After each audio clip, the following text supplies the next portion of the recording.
Imagine a young man, just 36 years old, stepping into one of the toughest jobs in the world, leading a country that's been torn apart by problems, pressure, and the kind of leadership that only cares about itself. That's Captain Ibrahim Traore of Burkina Faso. And unlike the usual big-shot leaders who love flashing their fancy suits, riding in bulletproof limos and building golden palaces while their people go hungry, Traore walks a very different path. This guy drives a regular Toyota pickup truck. No motorcade, no red carpet, no champagne lifestyle. Just him, his job, and a dream to fix what's broken. Most presidents, they snatch up every perk they can find. Private jets, mansions in Europe, money hidden in secret banks, and enough luxury to make a Hollywood star jealous. But Traoré, he said no thanks. Instead of taking the huge salary that comes with the presidency, he chose to keep earning what he did as a soldier, around $1,000 a month. That's it. Not a typo, $1,000. No secret mansions in Paris. No gold watches that cost more than a hospital. No offshore accounts hidden in tropical islands. And because of that, some of the continent's most powerful leaders are sweating bullets, because he's showing everyone that it's possible to lead without stealing, to serve without spoiling yourself, and to put your country before your pocket. They don't like that mirror. They don't want to see what they should have been all along. This isn't just about one man. It's about shaking things up, from the deserts of the north to the tip of the south. We would like to take this opportunity to ask you a question. Would you like a man like Captain Ibrahim Traore to be the leader of your country? A man with such character and honesty. A man who cares about his people more than anything. Let us know what you think in the comment section below. This guy's real treasure isn't money or flashy things. It's his honesty. What protects him? Not bodyguards or bulletproof cars, but the fact that he stays humble. And the crown on his head? It's not made of gold, it's made of trust from the people who believe in him. While other leaders show off in shiny convoys, packed with expensive cars that cost more than a whole village's school, Traoré rides around like one of us. Not in some gold-trimmed SUV, but in a beat-up Toyota truck or an army vehicle, the same kind his soldiers use. No dark glass to hide behind. No curtains. No fear of being seen. He rides through the streets with the windows down, breathing the same hot air, kicking up the same dust, and nodding at the same people who put their hope in him. In a place where folks are used to seeing their leaders zip past in motorcades longer than a traffic jam during market day, while kids are stuck in schools with broken walls and moms give birth without a doctor. Traoré's old Toyota is like lightning splitting the sky. It says, you don't have to be rich to lead. You just have to care. Now look around. Really look.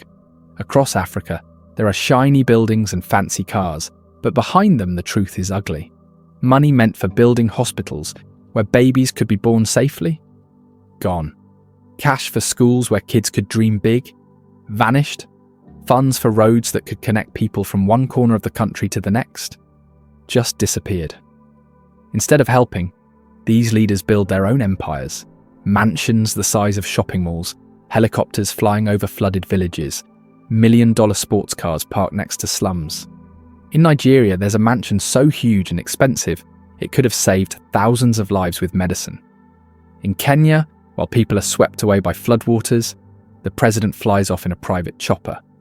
In Equatorial Guinea, a leader's son speeds around in a car worth more than what a whole town earns in years, while some of his people go to bed hungry. Whether it's in the fancy halls of Angola or the luxury towers in South Africa, the story doesn't change. The riches of this continent, they keep slipping into the wrong hands. Now picture this. Just picture it. Somewhere in East Africa, there's a president whose garage looks like a car show. Lamborghinis, Porsches, a Maybach so pricey it could have built 1,000 new classrooms. Imagine this. A president from West Africa who used to run oil fields now owns so many private jets. They could form their own little airline. And guess what? Just one of those jets costs more than his country's entire health system. Now think about a Central African ruler who throws birthday parties so fancy in Paris. You'd think he was a king from a fairy tale. Meanwhile, back home, his people are walking miles just to find clean water. These folks aren't leaders. They're looters. They wear suits, speak in polished English or French, and pose for world leaders.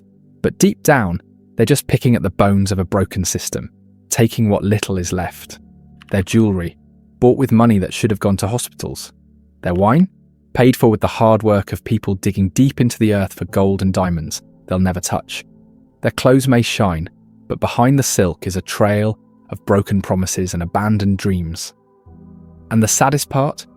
They call themselves servants of the people. But really they're just puppets, smiling and bowing to foreign powers, while their countries fall apart behind them. Now, right in the middle of all this mess, there's a man shaking the table, and his name is Captain Ibrahim Traore. When he took charge of Burkina Faso in September 2022, it wasn't because he wanted fame or fortune. It was because his country was sinking, caught between endless violence, a stuck economy, and leaders who seemed to care more about power than people. So Traoré stepped up. He didn't come with long speeches and empty promises. He came with fire in his heart and plans in his hands, and he didn't waste time. From the moment he took the wheel, he started pulling out the old roots: corruption, foreign dependence, and years of watching Africa get robbed from the inside out.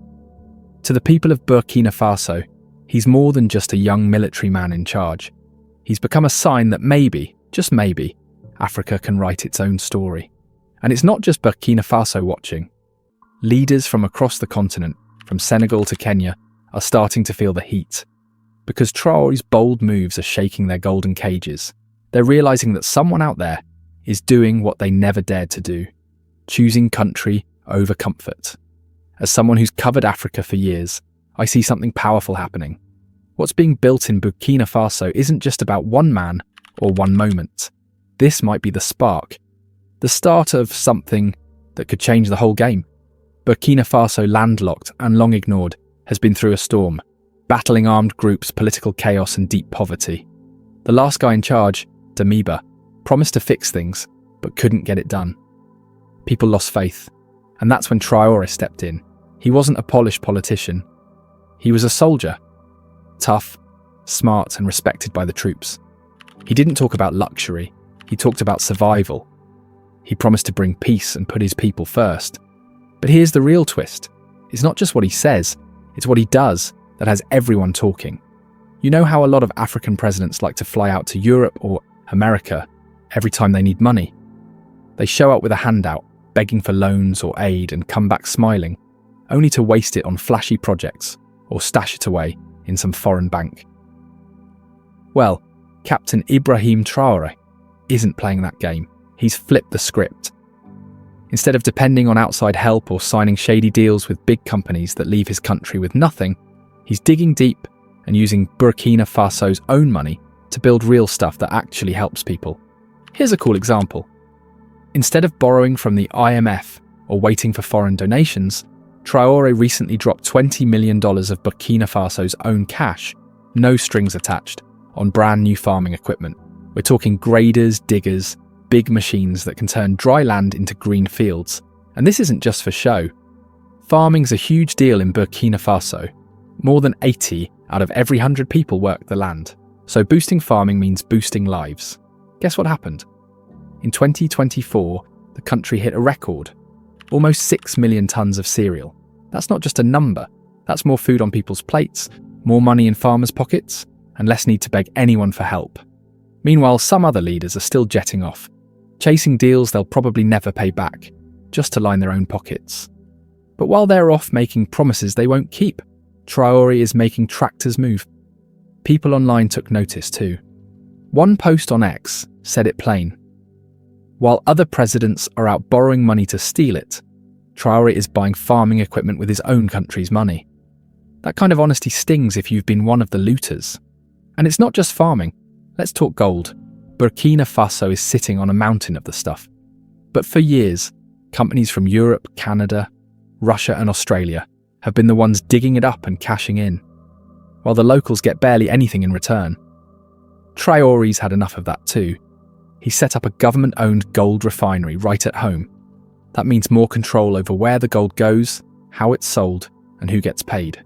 No more giving it away for cheap while others make billions. And here's the big deal. This isn't just about money. It's about pride. It's about saying, our stuff belongs to us. Other countries with rich resources, like Congo or Zimbabwe, are watching. Because if Burkina Faso can take back control, what's stopping them? And he's not stopping at food and gold. There's a new plan in motion to build a factory that makes medicine right inside Burkina Faso. Real medicine, made by locals for locals. Right now they import most of their drugs, sometimes at crazy high prices. But with this new facility, they could make what they need and even share it with other countries across Africa and Asia. Picture this, an Africa where medicine doesn't have to be shipped in from thousands of miles away. No more waiting on foreign shipments. No more begging for donations. Just local factories, local workers, and shelves stocked with life-saving drugs made right here at home. Sounds like a big dream, right? Well, it's a dream Captain Ibrahim Traore is already chasing. And it's one that Burkina Faso's former revolutionary, Thomas Sankara, would have proudly cheered from the front row. Traore's not just talking about change, he's building it brick by brick. One of the clearest signs? A brand new hospital that will hold 500 beds. Not just a flashy ribbon-cutting event, but a real place where real people can get treated with dignity. And here's the thing, while other leaders panic when foreign aid gets cut off, Traore doesn't flinch. He's not depending on handouts. He's creating a system that can stand tall on its own. One post on social media said it best. You won't catch Traore crying over frozen US aid. His government's not begging. That one comment, it hit a nerve, and not just in Burkina Faso. Because these moves, they're sending shockwaves across the continent. For years, many African presidents have relied on old, cosy arrangements. Take money from public funds, throw it at friends and loyal followers, then smile politely at the same former colonial powers that once stripped the continent bare. That's been the unspoken rule. But Traore is ripping up that playbook. He's scrapping French as an official language. He's renaming streets once labelled after colonial figures. And when French diplomats started stirring trouble, he sent them packing. And he's not just breaking ties, he's building new ones. Teaming up with Mali and Niger, he's formed the Alliance of Sahel States. A new club with new rules.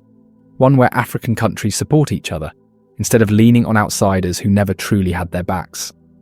His turn toward Russia might raise eyebrows in the West, but here's the bigger picture. It's not about picking sides. It's about picking freedom. It's about saying, we'll decide our future. People across the continent are taking notice. On social media, you'll see messages like, this is the kind of leader we've been waiting for. Some even claim he's wiped out Burkina Faso's foreign debt.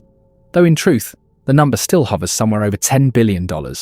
Still, that doesn't matter as much as what it represents. A burning desire to break free. Traore's decisions are making other leaders sweat. The ones who hold onto power with both hands while their countries fall apart. The ones living in palaces while their people can't afford rice. But Traore isn't hoarding power just to enjoy the perks. He's actually doing something with it. Instead of building fences to shut people out, he's building systems to lift people up. Farming projects, gold refineries, local drug manufacturing. Each piece is a brick in a bigger vision. One where Africa no longer has to beg for a seat at the global table. There's something about Captain Traore that's hitting a nerve, especially with young people across Africa. While most leaders play nice with big powers like France or the money bosses at the IMF and World Bank, Traore's doing something rare. He's saying, no. No to bad deals. No to being bossed around.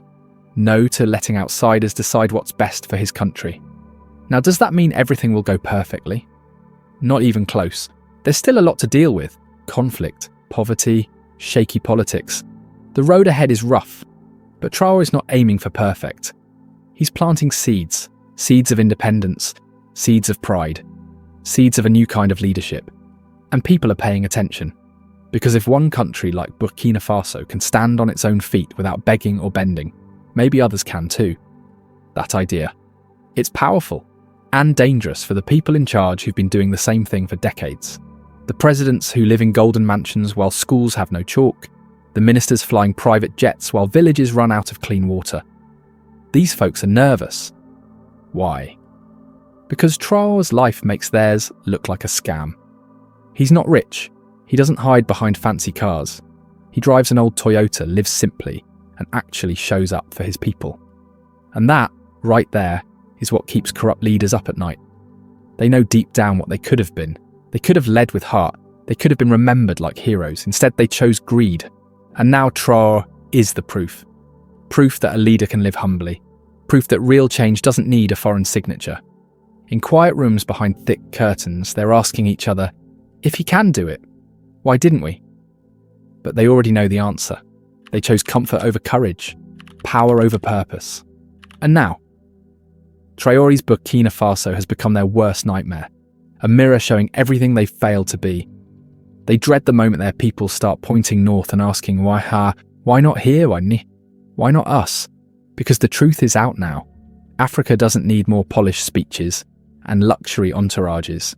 It needs leaders who care more about building than bragging. And like it or not, others will follow. They have to. This continent can't afford another decade of empty promises and stolen futures. Because what Traoré is doing is not just politics, it's a throwback to the spirit of those giants who once fought for real freedom. Sankara, Nkrumah, Lumumba. At a big meeting in Russia back in 2023, Captain Traore didn't come with flowery speeches or fancy promises. He came with a simple, powerful question that still makes people think. If Africa is sitting on so much gold, oil and diamonds, why are we still the poorest continent? It wasn't a riddle, it was a spotlight. And the answer? It's not hiding in the sky, it's not hiding in Europe. It's right here. Greed, mismanagement and leaders who care more about their pockets than their people. But Traore isn't following the old playbook. He sent foreign troops packing. He's pulled the plug on deals that kept his country tied up in old colonial chains. And now when he shakes hands with countries like Russia or Turkey, it's not from a place of begging, it's from a place of equality. He's building a country that's not waiting for rescue, a Burkina Faso that mines its own gold, grows its own food, and walks its own path. This isn't some daydream, it's Pan-Africanism that walks, works and wears dusty boots. Now imagine this, a continent where every president lives like a regular person. No 10-car convoys, no villas hidden behind giant walls, just homes in the neighbourhoods they serve. Picture the money saved. No private jets, no shopping sprees in Paris. Just real investments. Hospitals in every town, teachers in every school, trains that carry food and people from one end of Africa to the other. Imagine leaders who worry about how their people feel. Because they should, not because it's election season. Burkina Faso still has battles to fight. There are rebel attacks, international pressure, and a long road ahead. But it's already doing something powerful, showing the rest of the continent what's possible. If a young army captain from a small landlocked nation can pull this off, what excuse do the big oil-rich countries have? What do the luxury-loving presidents say now? Traoré isn't impressive because he's poor. He's impressive because he chose to be humble when he didn't have to. Why should that be rare? Why should that shock us? It shouldn't. His low net worth shouldn't be headline news. It should be the standard. His simple lifestyle shouldn't be a surprise. It should be expected.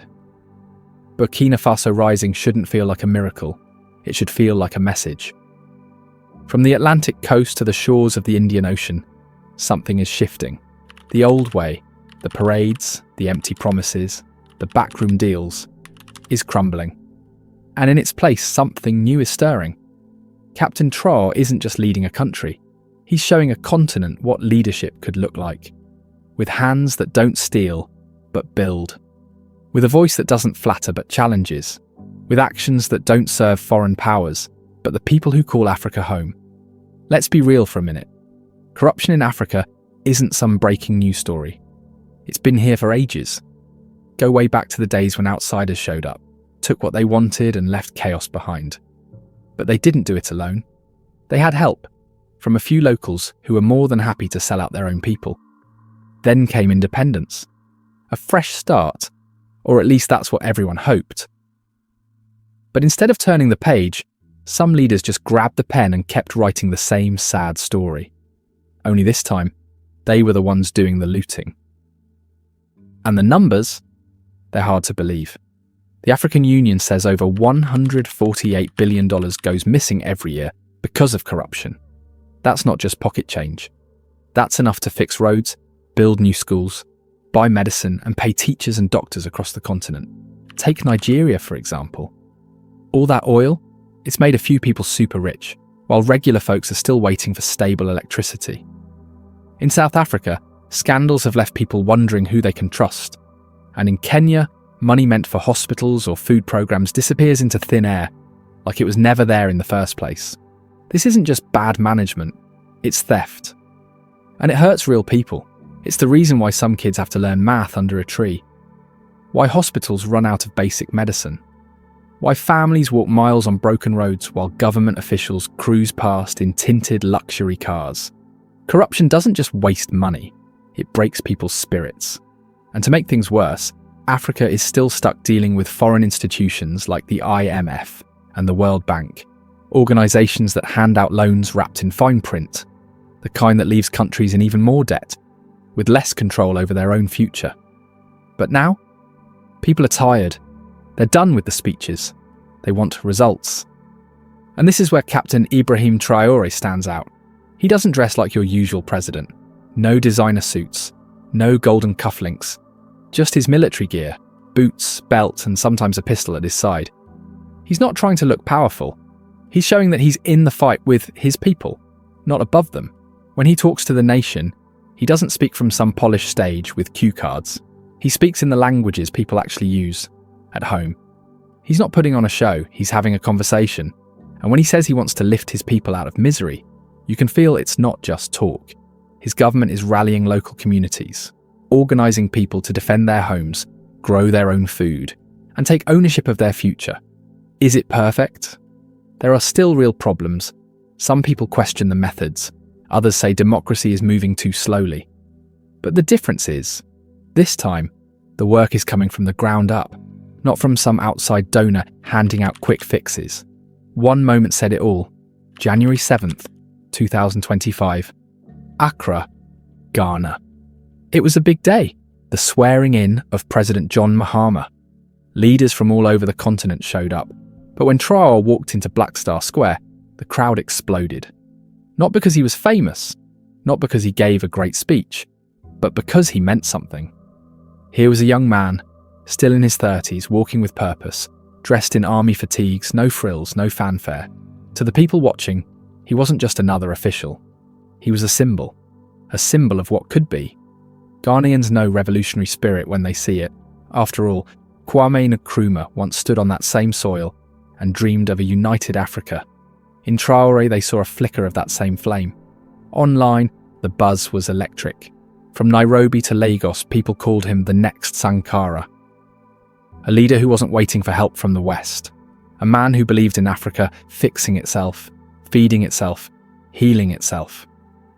Traoré didn't show up to Ghana with a fancy speech. He showed up as a message. That leadership isn't about privilege.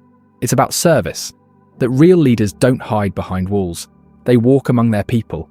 And that real power doesn't come from wealth, but from trust. So what's the lesson here? If other leaders are watching, and they should be, it's time to clean house. No more protecting politicians who steal. No more deals made behind closed doors. People want transparency. They want honesty. And most of all, they want their basic needs met. Not palaces, not motorcades, not parties in Paris. Just jobs, just hospitals, just schools. Let's call it what it is. Corruption doesn't just happen. It survives because some leaders let it. They look the other way, stay quiet, or even join in. But what Captain Traore shows us is simple. If a leader wants to clean up the mess, it can be done. And that's just the beginning. Second, Africa's leaders have to stop acting like we're still living in someone else's shadow. The continent doesn't need to keep chasing help from institutions like the IMF or World Bank. Those deals come with too many strings that tie our hands and cut into our future. Let's be real. A lot of the loans these countries are forced to take, they wouldn't need them if their resources weren't being looted in the first place. Traoré isn't begging for scraps. He's stepping back from the usual players and showing Africa can take care of itself on its own terms. That move? It's a wake-up call. The truth is, Africa has the tools to build itself up, but that means leaders need to strike trade deals that actually help their people, not some faceless investors thousands of miles away. It means guarding what's ours, whether it's gold in Burkina Faso, oil in Nigeria, or cobalt in the DRC, not selling it off to the highest bidder while the locals get nothing. Next, self-sufficiency. This isn't a new idea. It's the same wisdom leaders like Julius Nyerere once shared. Nyerere didn't talk about independence as just a flag or a speech. He knew that true freedom meant feeding your own people, making your own clothes, and standing on your own 2 feet. But look around. Africa still spends billions buying food from abroad. While good land sits unused back home, it's upside down. That's why Burkina Faso's push to boost farming and build local industries matters. It's not about quick fixes. It's about helping people help themselves. Real progress starts from the bottom up, with local farmers, local workers, and communities taking charge of their own futures. And then there's the youth. Traore's not in his 60s or 70s like most African presidents. He's young, and that matters. He represents a generation that's done being patient, a generation that's done being quiet. Just look at the headlines. Protesters in Kenya, youth marches in Senegal, loud cheers in Ghana. Young Africans aren't waiting around anymore. They're demanding better. And smart leaders, they'll listen. They'll stop treating the youth like a threat and start seeing them as the answer. Because if they don't, that wave of frustration could wash them away. Of course, Traore's path isn't smooth. Burkina Faso is still battling deadly insurgents. Huge parts of the country are unsafe, and his tight relationship with Russia, it's making some people nervous, worried it might lead to a new kind of dependency. And yeah, some critics say he's dragging his feet on returning to civilian rule. They fear too much power, not enough accountability. But let's be honest, these challenges don't erase the boldness of his vision. If anything, they show just how daring that vision is. No one's saying every African leader should copy his every move, but the courage, the vision, the refusal to accept how it's always been, that's the part they must learn. When Traoré stood in Ghana and crowds cheered his name, it wasn't just about one man, it was about a bigger feeling, a rising hope stretching from the dusty north to the ocean's edge. People are hungry for real leadership, not leaders who show up every 5 years with empty promises, but leaders who get in the dirt and fight for their people. The old system is cracking, the excuses are running out, and the damage corruption has done, it's everywhere. But here's the thing, revolution doesn't have to mean chaos, it can mean restoration. A new way, one that puts people first. Traoré isn't the only answer, but he's living proof that answers are out there. That courage is still possible. That leadership doesn't have to mean luxury. If you found this video interesting, be sure to hit that like button and don't forget to subscribe.